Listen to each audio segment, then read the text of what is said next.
bar wrap embossing can look amazing, or it can look bad.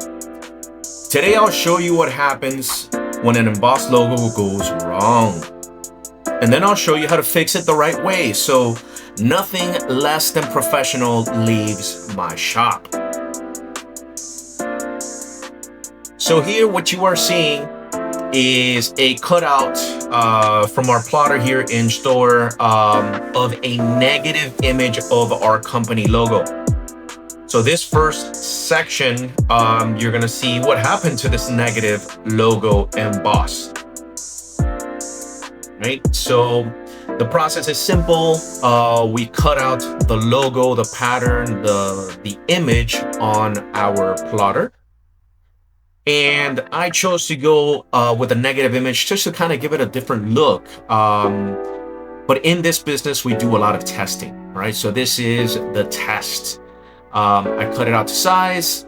I went with 7 by 7, that's inches. And on this portion, I'm doing a wet install. No rhyme or reason, just to see if it would work out fine. You know, I thought I might need a little bit of slip.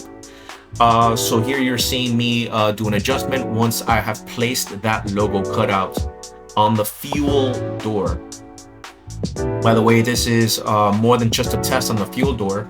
I will be doing the same embossing in a larger format on the front doors, driver and passenger side doors, before I do the actual wrap on those doors.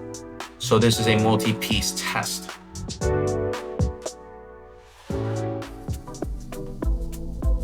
So here's what happened with the negative logo emboss. At first it might look okay here just from the cutout, but when we take a closer look, you're gonna see that the details come out muddy. The shape doesn't stand out, and instead of making the logo shine, it almost hides it.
So this is the problem with a negative emboss. On thin material, the film just doesn't hold the depth well. The edges blur, you do lose clarity, and for me, that is just not acceptable.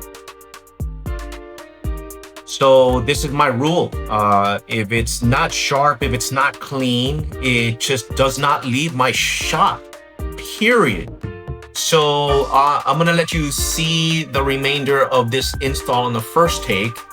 And then we'll go into the second.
I'd rather redo the whole process than let a client drive away with something that looks half done. Because when people see that car, they see my work, and my reputation is riding with every job. So here was the positive image. So I'm taking this whole thing off.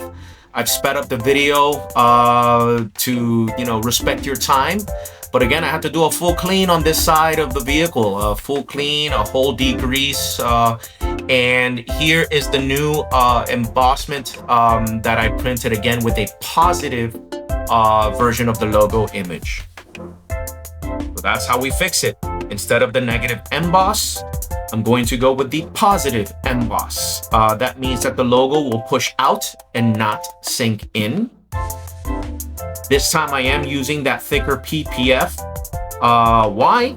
Because the thicker material does hold up its shape better. It gives the emboss more depth, more detail, and it makes the logo easier to read.